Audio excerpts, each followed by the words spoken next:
সাইয়েদানা ইসমাঈল ওনাকে রেখে হাজার দৌড়াদৌড়ি শুরু করলেন সাফা থেকে মারওয়া, মারওয়া থেকে সাফা। এখন এয়ার কন্ডিশন করা, চারতলা এয়ার কন্ডিশন করা, সুন্দর পরিবেশ, এরপরে দৌড়াতে দৌড়াতে আমাদের ঘাম ছুটে যায়। না জানি সাইয়েদাতুনা হাজার কি কষ্ট করে সেখানে দৌড়াদৌড়ি করেছিলেন, না জানি ওনার কি কষ্ট পোহাতে হয়েছিল। উনি সাফা থেকে মারওয়া একবার, মারওয়া থেকে সাফা একবার 60টা চক্কর দিলেন। এই 60টা চক্কর, এই দৌড়াদৌড়িটা আল্লাহর কাছে এত ভালো লেগেছে, কিয়ামত পর্যন্ত সব হাজীদের জন্য এই জায়গায় দৌড়াদৌড়ি করাটা আল্লাহ ওয়াজিব করে দিয়েছে। এটা না করলে আপনার হজই হবে না, এখানে দৌড়াদৌড়ি করা ওয়াজিব। দেখেন ওনার ওয়াইফের কাজ কত বরকতময়, উনি দৌড়াদৌড়ি করছেন, এখন আমাদের হজে যে দৌড়াদৌড়ি করা লাগে। সাইয়েদনা ইসমাঈল আলাইহিস সালামকে মরুভূমির মধ্যে রেখে উনি দৌড়াদৌড়ি, পানি নাই, পানির অভাব, দৌড়ে আসলেন। এসে দেখে সাইয়েদনা ইসমাঈল আলাইহিস সালামের পায়ের ধাক্কায় জমজমের পানি বেরোতে শুরু করছে। সাইয়েদনা ইব্রাহিম, ইসমাঈল, হাজার এরা আরবি ভাষা জানতেন না, এরা সুরিয়ানি ভাষার মানুষ ছিলেন।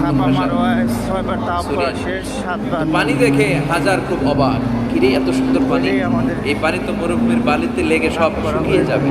পানি যাতে না শুকায় উনি বালি চারদিক দিয়ে উঁচু করে এরকম বাঁধ দিতে লাগলেন।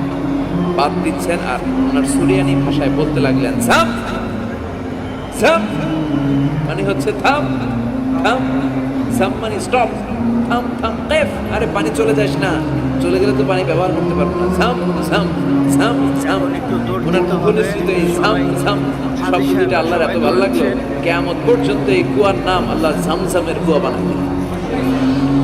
এটার নাম বিরু ঝামঝাম। বিষ্ণু বলেন মা উ ঝামঝাম লিমা শুরিবা লাহু, এই ঝমঝমের পানির এত বরকত, যেই রোগের নিয়ত করে এই পানি খাবেন ওই রোগ থেকে শেফা দিবে কে?